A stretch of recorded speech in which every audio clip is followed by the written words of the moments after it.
Remember, read and follow all labels and the owner's manual.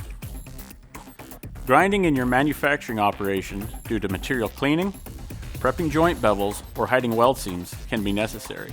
However, unnecessary grinding is costing you time and money. For example, if your weld joint doesn't allow proper nozzle access for contact tip to work distance or stick out, or a new operator has a hard time keeping stick out consistent, this can cause rework due to bead profile, porosity, and fusion problems requiring unnecessary grinding.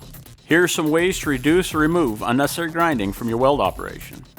Our testing has shown that Pulse offers better fusion, up to a 28% increased operating window over CV-MIG, and a more forgiving arc for newer operators.